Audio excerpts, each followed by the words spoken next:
O que é o Drex? O que é Real Digital? O que é CBDC? Se você se pergunta o que são todas essas coisas, fique comigo até o final do vídeo que eu vou tentar aqui esclarecer para vocês o máximo possível o que são essas coisas e se realmente é interessante o Real Digital, quais as vantagens e desvantagens do Real Digital na minha visão. Fala empreendedores e empreendedoras, tudo bem com vocês? João Vitor Lemos aqui para mais um vídeo e neste vídeo aqui, antes de comentar com vocês sobre o que é o Real Digital, agora que ele ganhou um nome chama-se Drex, eu preciso pedir um pequeno favorzinho para cada um de vocês. Algo muito simples, porém algo que me ajuda demais. Se você ainda não é inscrito no nosso canal, eu peço para você pausar esse vídeo por 5 segundinhos, dá uma olhada aqui embaixo, por que você ainda não está inscrito, só clicar no botão, não esqueça de ativar também o sininho de notificações, porque assim dessa forma você consegue me ajudar na minha missão, que é conseguir levar o conhecimento sobre educação financeira para cada vez mais pessoas e dessa forma a gente consegue estar melhorando o Brasil de dentro para fora, porque o Brasil é um país que é extremamente carente de educação financeira e com o seu apoio e a gente conseguindo ter um alcance cada vez maior do YouTube, entregando esse vídeo para cada vez mais pessoas, a gente consegue atingir a nossa missão e o nosso propósito, que é conseguir levar esse conhecimento sobre negócios, investimentos e educação financeira para cada vez mais pessoas. Bom, agora então que você já está inscrito no canal, já ativou o sininho de notificações e também já clicou no gostei desse vídeo aqui, que eu garanto para você que você vai gostar desse conteúdo, vamos àquilo que interessa a cada um de vocês. Bom, o Drex é o nome que foi dado para o Real Digital, que é um projeto de uma CBDC, uma Central Bank Digital Currency, que seria basicamente as moedas digitais, as criptomoedas dos bancos centrais de diversos países. A gente tem nos Estados Unidos já um projeto rodando de uma CBDC deles, a gente já tem na China também a mesma coisa, a gente já tem alguns países da Europa que estão encaminhando alguns projetos de CBDC também para poder experimentar e ver o que é que eles esperam. No futuro, o propósito de toda a CBDC é ela vir a substituir a moeda corrente daquele país. Então, o propósito do Real Digital, o propósito do Drex, agora, né, que é o novo nome que ele ganhou, seria basicamente, no futuro não tão distante, ele conseguir substituir o real que a gente utiliza no nosso dia a dia, seja moedas físicas que a gente utiliza no nosso dia a dia, cédulas e moedas, mas também substituir o dinheiro que a gente utiliza depositado em contas correntes nos bancos. Pode dar a impressão que o dinheiro que a gente tem depositado nos bancos, ali na conta corrente, é um dinheiro já digital, porque você simplesmente vai ali e transfere dinheiro de um lugar para o outro, sem necessariamente você estar sacando aquele dinheiro, você vê aquele dinheiro de forma física, mas não se engane, aquele dinheiro, mesmo que ele esteja ali depositado, ele continua sendo um dinheiro em espécime, porque a qualquer momento você pode ir em um caixa eletrônico e sacar aquele dinheiro e você vai ver que realmente você tem aquela quantidade de dinheiro, assim como quando você transfere para outra pessoa,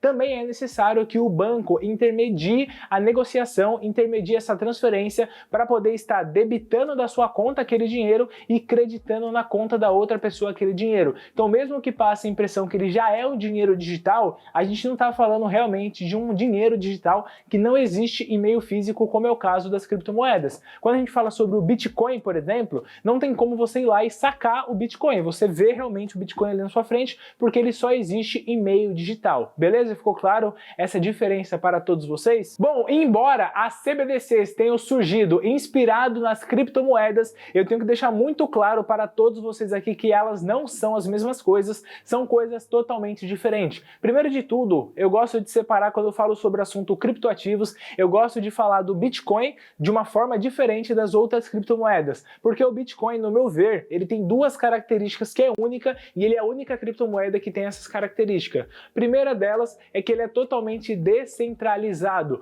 O Bitcoin, ele não tem um dono, o Bitcoin, ele não tem uma empresa por trás. Sendo assim, ninguém consegue estar parando o Bitcoin. Vamos supor que o governo brasileiro queira, por exemplo, mandar uma intimação judicial para o Bitcoin. Ele vai estar mandando para um produto, ele não vai conseguir achar o dono daquele produto, o criador criador daquele produto, porque simplesmente o Bitcoin tem um criador anônimo e não tem uma empresa por trás. E quem são as pessoas responsáveis pela questão de melhoria e aprimoramento da tecnologia do blockchain que é utilizada dentro do Bitcoin são simplesmente os usuários da própria comunidade. Com isso, então, não tem como alguém parar o Bitcoin, a não ser que você vá lá e imponha uma lei falando que você não pode transferir o Bitcoin para uma conta corrente normal ou converter o Bitcoin, mas enquanto você tiver acesso à internet, não tem como tá parando o uso do Bitcoin. Você pode pegar e continuar comprando Bitcoin enquanto você tiver acesso à internet. Isso é algo que apenas o Bitcoin tem. A outra característica que é única que o Bitcoin tem, que as outras criptomoedas não têm, é a questão dele ter uma oferta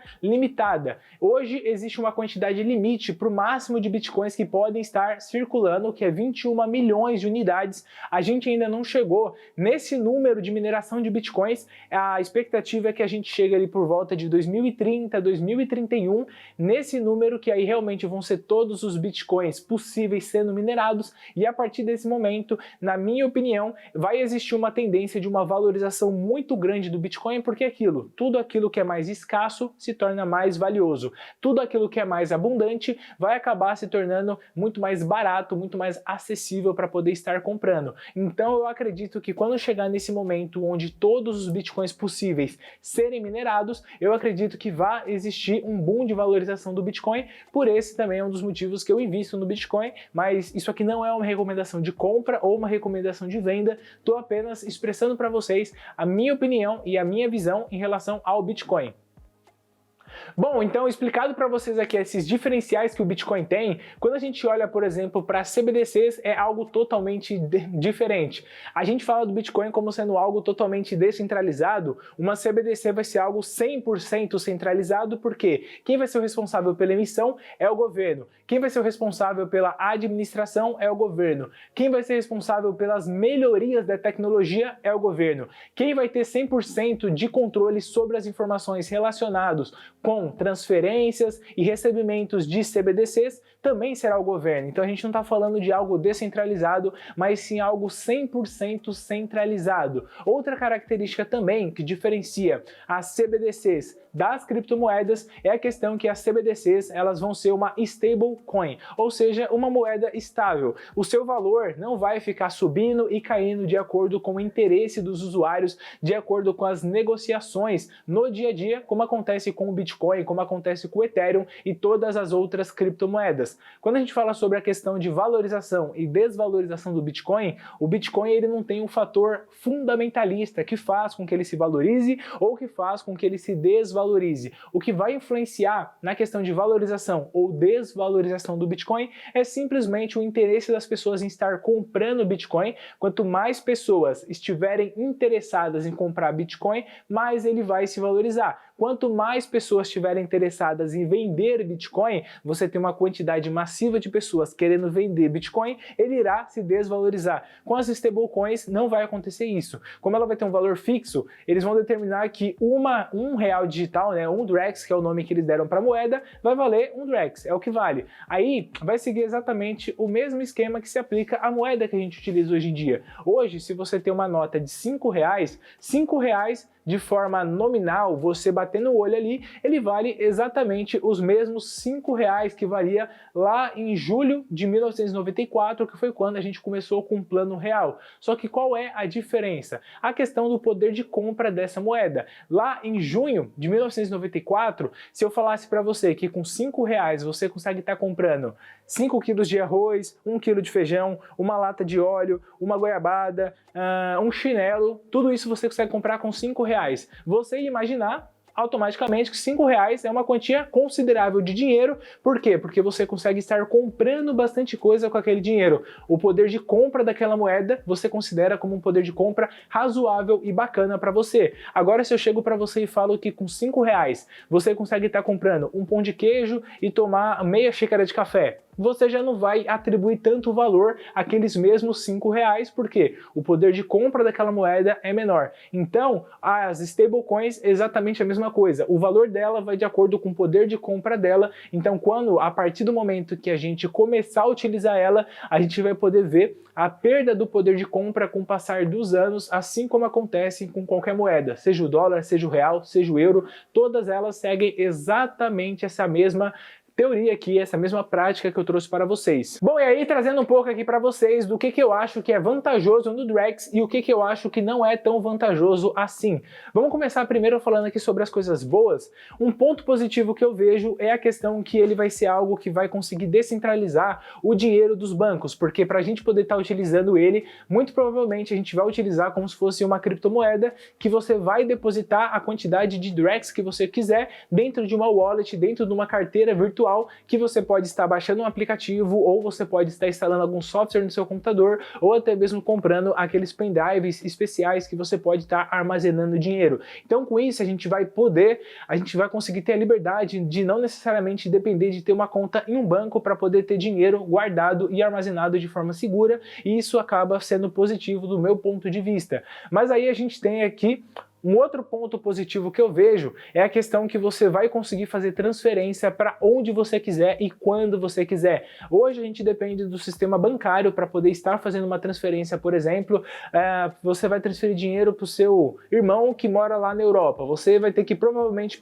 converter o real para euro, para depois estar mandando lá para ele, ou mandar em real para ele, e lá ele ter o trabalho de estar convertendo, e com isso ele vai ter que estar pagando taxas. Quando a gente fala sobre criptoativos, a gente vai ter uma facilidade muito maior, na qual você vai conseguir transferir de Drex aqui do Brasil para alguém que está morando na China, para alguém que está morando na Europa. Lá ele vai pegar aqueles Drex e ele pode pegar e converter diretamente para moeda local, e com isso ele não vai ter taxas para poder estar pagando, apenas a diferença, né, de valorização, porque quando a gente fala, por exemplo, de você converter real para dólar, hoje o dólar está aí R$ 4,90, R$ 4,90. Então se você for converter $1 para R$ 1, você vai ter ali R$ 4,90. Você vai ter que converter isso, além de pagar uma taxa para fazer essa conversão também, independente do meio que você esteja utilizando, seja diretamente pelo seu banco, seja, por exemplo, algum software que é específico para isso, você vai ter que pagar uma taxa por esse serviço. E quando a gente fala sobre criptoativos, você não teria que estar pagando essa taxa, você pagaria apenas a diferença de valor de uma moeda para outra, o que eu acho um ponto realmente muito positivo. E aqui, falando rapidamente para vocês sobre as desvantagens que eu enxergo sobre as CBDCs e principalmente sobre o Drex, eu já comentei com vocês aqui a questão de ser algo 100% centralizado na mão do governo, que é algo que eu sou totalmente contra. Eu não acho que o governo precisa ter toda essa centralização de poder. Eu acho que uma centralização de poder na mão de poucos é algo muito maléfico para a sociedade como um todo, porque você vai ter ali pouquíssimas pessoas tomando a decisão por muitas, e essas poucas pessoas, na maioria das vezes, nem sequer entendem a realidade, o dia a dia e o cotidiano dessas pessoas, que elas são responsáveis por tomar decisões tão importantes assim, que influenciam realmente diretamente no dia a dia dessas pessoas. Por isso que eu acho que esse é o maior ponto negativo em relação às CBDCs e principalmente ao Drex. Bom, esse foi o vídeo, eu espero de verdade que vocês tenham gostado desse conteúdo. Se você gostou, eu peço para você não esquecer de clicar aqui embaixo no gostei, se inscrever no canal caso não seja inscrito ainda, ativar o sininho de notificações também, porque assim você vai ter certeza absoluta que sempre você vai receber os nossos vídeos assim que eles forem ao ar. Agradeço demais a sua companhia aqui até o final do vídeo. Tchau, tchau e até o nosso próximo vídeo.